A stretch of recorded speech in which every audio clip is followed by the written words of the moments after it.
স্বৈরাচারের মূর্তিমান আতঙ্ক দেশনায়ক তারেক রহমান। বক্তব্য রাখছেন দেশনায়ক তারেক রহমান। ধন্যবাদ। জয়ন্ত, আমার কথা কি শুনতে পাচ্ছেন? জয়ন্ত, বসুন, সবাই বসুন। বসতে হবে, বসতে হবে, সব বসতে হবে, সবাই বসতে হবে। জয়ন্ত, কি আমার কথা শুনতে পাচ্ছেন? আপনারা শুনতে পাচ্ছেন কথা? ওকে, সাবাস।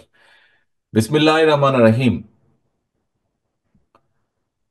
নড়াইল জেলা বিএনপি কর্তৃক আয়োজিত আজকের এই দ্বিবার্ষিক সম্মেলনের সম্মানিত সভাপতি জনাব বিশ্বাস জাহাঙ্গীর আলম, মঞ্চে উপস্থিত জনাব আমানুল আমান, উপস্থিত অমিত, আমার ছোট ভাই, উপস্থিত ছোট ভাই জয়ন্ত কুমার সহ উপস্থিত নেতৃবৃন্দ, আমার সামনে উপস্থিত নড়াইল জেলা বিএনপির 707 জন কাউন্সিলর বৃন্দ সহ উপস্থিত বিভিন্ন অঙ্গ ও সহযোগী সংগঠনের প্রিয় সহকর্মী ভাই ও বোনেরা, আসসালামু আলাইকুম।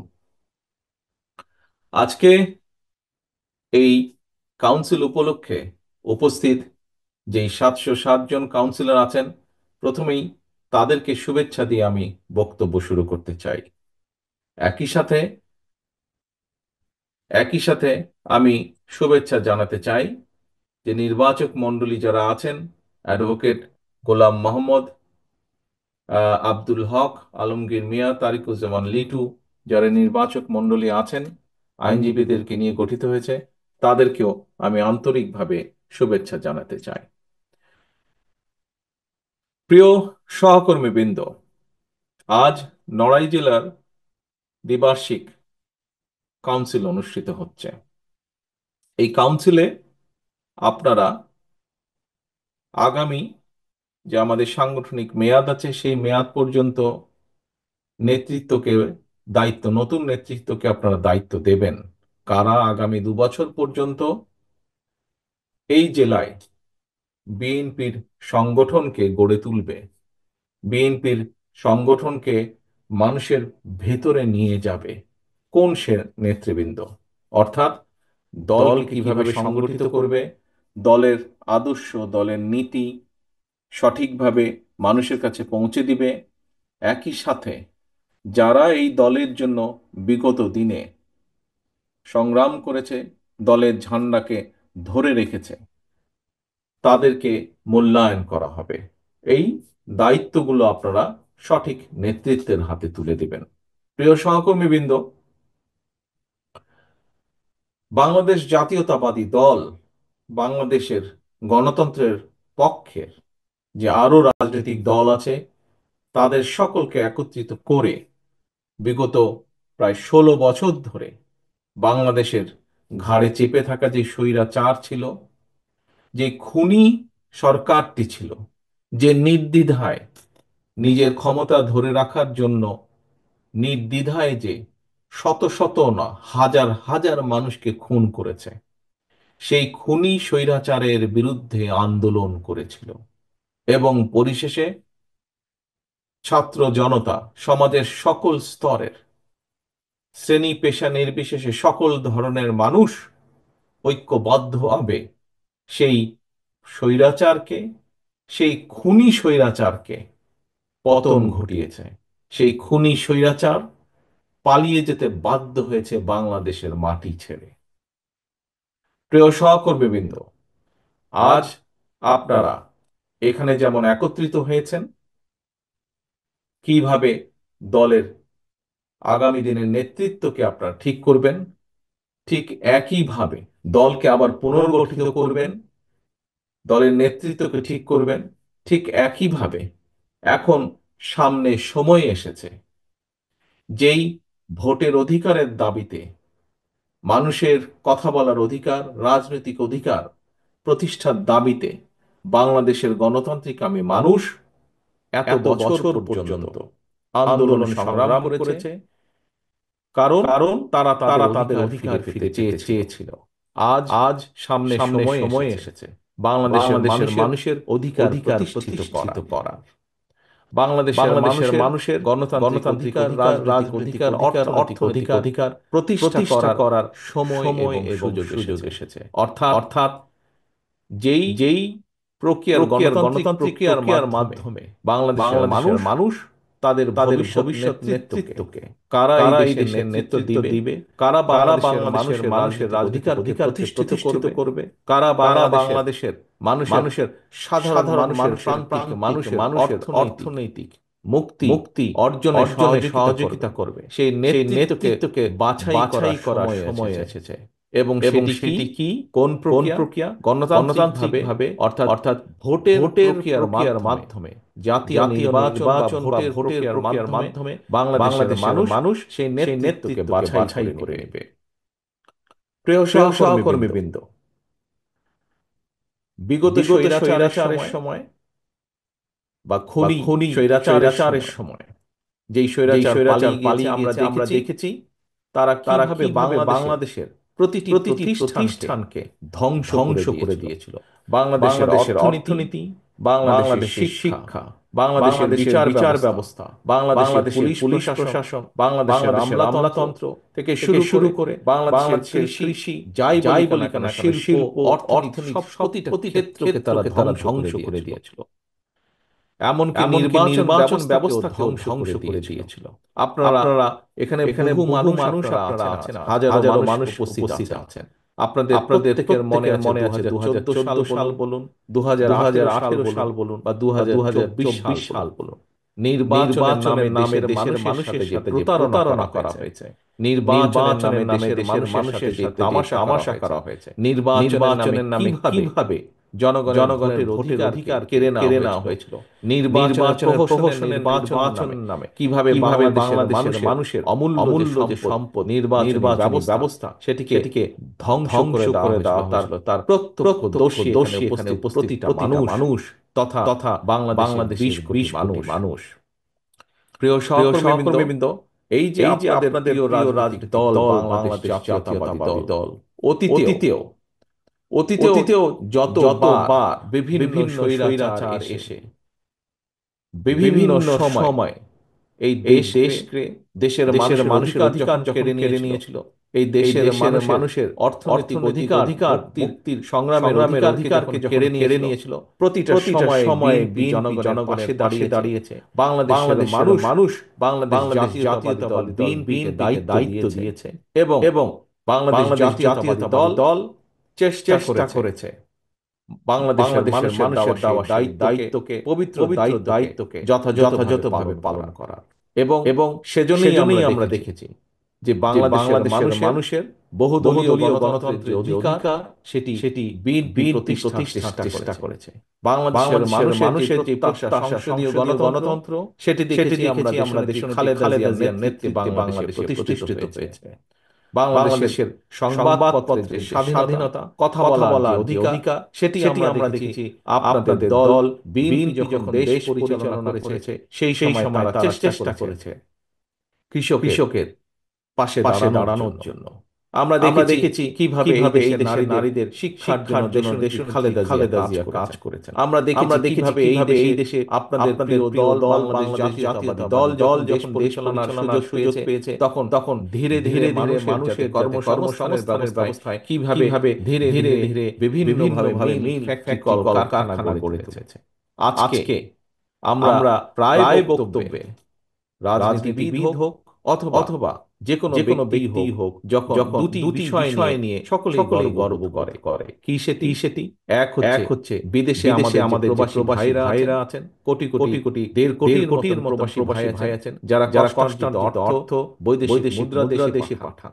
এই প্রবাসী আয় এটি নিয়ে বাংলাদেশের অনেক মানুষ গর্ব করে। প্রিয় ভাই বোনেরা, প্রিয় সহকর্মীবৃন্দ, এই যে বিদেশে প্রবাসীদের চাকরি সংস্থান, এই ব্যবস্থাটি আপনাদেরই দল তথা আমাদের দলের প্রতিষ্ঠাতা রাষ্ট্রপতি জিয়াউর রহমান করেছিলেন। একই সাথে যেই গার্মেন্টস শিল্পের কথা আমরা বলে থাকি, যেই গার্মেন্টস শিল্পের জন্য সারা বিশ্বে বাংলাদেশ পরিচিত, সেই গার্মেন্টস শিল্পেরও যাত্রা শুরু করেছিলেন শহীদ রাষ্ট্রপতি জিয়াউর রহমান। কাজেই এই দুটি উদাহরণ থেকে এরকম আরো অনেক দেওয়া যায়, যেহেতু সময় কম। এই দুটি উদাহরণ দিয়ে আমি এটি বোঝাতে চাইছি আপনাদের কাছে যে বাংলাদেশকে এগিয়ে নিয়ে যাওয়ার জন্য, বাংলাদেশের মানুষকে সামনের দিকে এগিয়ে নিয়ে যাওয়ার জন্য যতগুলো উদ্যোগ, শিক্ষার ব্যাপারে হোক, স্বাস্থ্যের ব্যাপারে হোক, অর্থনীতির ক্ষেত্রে হোক, ভোটের অধিকারের ক্ষেত্রে হোক, প্রত্যেকটি ক্ষেত্রে কম বেশি আপনাদের দল বিএনপি, বাংলাদেশ জাতীয়তাবাদী দলের অবদান আছে। প্রিয় সহকর্মীবৃন্দ, একটু আগে যেটি বলেছিলাম কথা, যে আমরা দেখেছি কিভাবে বিগত 15 বছর পালিয়ে যাওয়া খুনি স্বৈরাচার দেশের প্রতিটি প্রতিষ্ঠানকে ধ্বংস করে দিয়ে গেছে। আপনারা, আমরা দেশের প্রতিটি মানুষ আজ আমরা এই ধ্বংসের ভুক্তভোগী। এখন আজ যেমন আমরা এখানে একত্রিত হয়েছি আজ প্রকৃত নেতৃত্বকে বাছাই করে নেবার জন্য, যারা আগামী দিনে বিএনপিকে নেতৃত্ব দিবে নড়াইলের মাটিতে। সামনে সময় এসেছে প্রকৃত নেতৃত্বকে, দেশের নেতৃত্ব যারা দিবে তাদের বাছাই করার সময় এসেছে। প্রিয় সহকর্মীবৃন্দ, দেশকে ধ্বংস করে ফেলা হয়েছিল বিগত 15 বছর। এখন সময় এসেছে দেশকে গড়ে তোলার। আমরা দেশের মানুষের সামনে 1 মাস 2 মাস বা 3 মাস আগেও নয়, আমরা আজ থেকে আড়াই বছর আগে প্রায় বাংলাদেশের মানুষের সামনে আমরা উপস্থাপন করেছি আমাদের 31 দফা দাবি। কি সেই 31 দফা? এর মধ্যে আপনারা কম বেশি প্রত্যেকেই ওয়াকিফাল আছেন, অবহিত আছেন এই 31 দফা নিয়ে। এই 31 দফাটা কি? 31 দফাটা হচ্ছে বিগত 15 বছর এই স্বৈরাচার পালিয়ে যাওয়া স্বৈরাচার দেশকে ধ্বংস করেছে। কিভাবে দেশকে আমরা আবার সামনের দিকে এগিয়ে নিয়ে যাব, তার এক পরিকল্পনা দেশের মানুষের সামনে আমরা উপস্থাপন করেছি। প্রিয় সহকর্মীবৃন্দ, আজকের এই সম্মেলনের মাধ্যমে আমরা যেরকম দলকে আবার পুনর্গঠিত করার নতুন উদ্যম নিয়েছি, নতুন উদ্যোগ নিয়েছি, ঠিক একইভাবে দেশকেও আমাদেরকে গঠন হবে। এই রাষ্ট্র কাঠামোকে আমাদের মেরামত করতে হবে। কারণ বাংলাদেশের মানুষ অতীতে দেখেছে কম বেশি যতটুকু সম্ভব হয়েছে বাংলাদেশ জাতীয়তাবাদী দল এই আপনাদের প্রিয় দল এই দলই দেশের মানুষের জন্য দেশের জন্য কাজ করেছে। হতে পারে আমরা যতটুকু করতে চেয়েছিলাম বিভিন্ন কারণে আমরা ততটুকু করতে পারিনি, কিন্তু তারপরেও করার মধ্যে যতটুকু করেছে একমাত্র আপনাদের দল বাংলাদেশ জাতীয়তাবাদী দল। প্রিয় সহকর্মীবৃন্দ, আজকে সময় এসেছে দেশকে সামনে এগিয়ে যাবার। আজকে সময় এসেছে দেশকে আবার পুনর্গঠন করার জন্য ঝাঁপিয়ে পড়তে হবে আমাদেরকে। দেশের শিক্ষা ব্যবস্থাকে গড়ে তুলতে হবে আবার, যাতে করে আগামী দিনের প্রজন্ম শক্ত ভিত্তির উপরে দাঁড়াতে পারে। দেশের অর্থনীতিকে আবার গড়ে তুলতে হবে। দেশের কৃষককে আবার কৃষির পাশে আমাদেরকে দাঁড়াতে হবে, কৃষকের আমাদের দাঁড়াতে হবে, যাতে আমরা কৃষিকে শক্তিশালী ভিত্তির উপরে মজবুত ভিত্তির উপরে গড়ে তুলতে পারি। দেশের শিল্প ব্যবস্থাকে গড়ে তুলতে হবে। দেশের মানুষের স্বাস্থ্য ব্যবস্থাকে আমাদের গঠন হবে, যাতে দেশের মানুষের কাছে প্রত্যেক প্রান্তিক মানুষের কাছে আমরা স্বাস্থ্য ব্যবস্থা পৌঁছে দিতে পারি। প্রিয় সহকর্মীবৃন্দ, বিগত 15 বছর বাংলাদেশ জাতীয়তাবাদী দলের প্রত্যেকটি নেতা কর্মী, মূল দল সহ অঙ্গ সহযোগী সংগঠনের প্রত্যেকটি নেতা কর্মী, সারা বাংলাদেশে ছড়িয়ে ছিটিয়ে থাকা প্রতিটি নেতা কর্মী, সারা বাংলাদেশে ছড়িয়ে ছিটিয়ে থাকা বাংলাদেশের গণতান্ত্রিকামী অন্য সকল রাজনৈতিক দলের প্রতিটি নেতা কর্মী আমরা নিয়োজিত ছিলাম এই স্বৈরাচারের বিরুদ্ধে আন্দোলনের। এখন স্বৈরাচার পালিয়ে গিয়েছে। এখন এসেছে সময় কিভাবে দেশকে গড়ে তুলতে হবে। আসুন আজকের এই সম্মেলনে আমরা দুটি বিষয় আমরা প্রতিজ্ঞা গ্রহণ করি। প্রিয় সহকর্মীবৃন্দ, কেন এই প্রতিজ্ঞা গ্রহণ করব?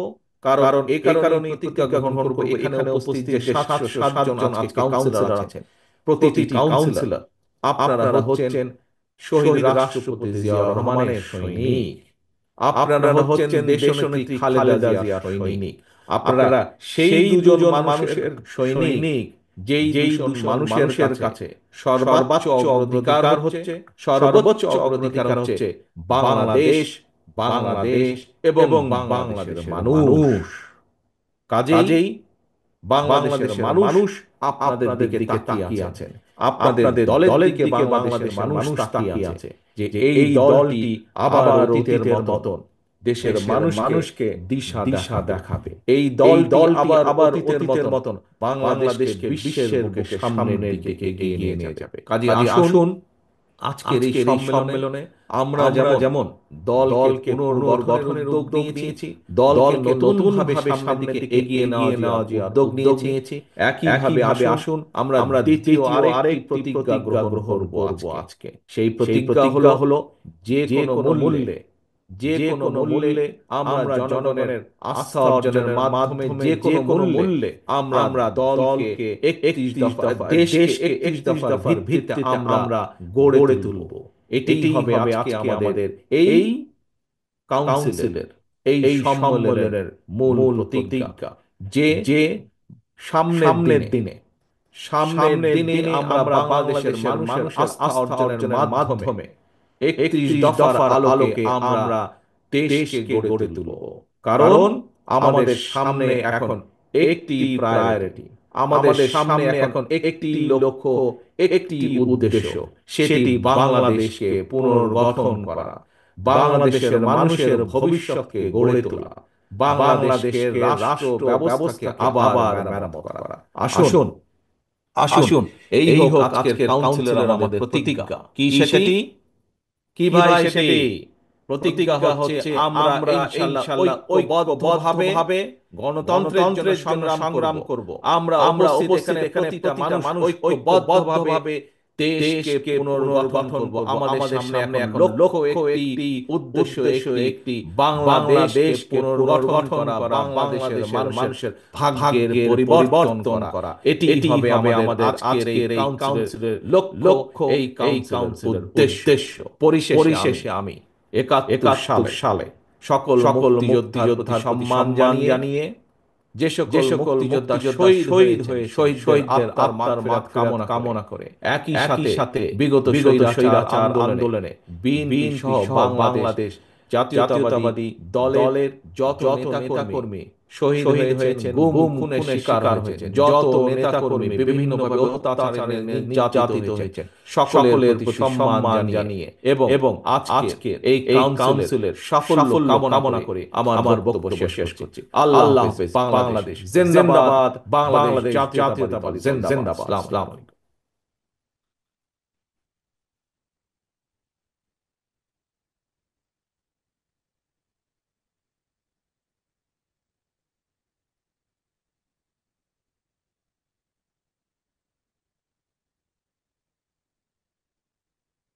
চেয়ারম্যান, আপনার দিক নির্দেশনা নিয়ে নেতা কর্মীরা সামনে ইনশাআল্লাহ এগিয়ে যাবে। কি ঠিক না? আপনার অনুমতি নিয়ে আমরা প্রথম অধিবেশন শেষ করে দ্বিতীয় অধিবেশনে আমরা কাউন্সিলে যেতে পারি। আপনার অনুমতি চাচ্ছি মাননীয় চেয়ারম্যান। জি, অবশ্যই দেওয়া হলো। ধন্যবাদ চেয়ারম্যান। আমরা দ্বিতীয় অধিবেশন যাব। এখন সভাপতি বিরতি দেবেন 1 ঘন্টার জন্য। এরপর আমরা তৃতীয় অধিবেশন শুরু করব। মাননীয় চেয়ারম্যান, ধন্যবাদ আপনাকে। ধন্যবাদ আপনি আমাদের সাথে সংযুক্ত হওয়ার জন্য। ধন্যবাদ আবার একবার ধন্যবাদ জানাই মাননীয় চেয়ারম্যানকে। বিসমিল্লাহির রহমানির রহিম। আমাদের এখন অধিবেশন শেষ। দ্বিতীয় অধিবেশন আমাদের ভোট আমাদের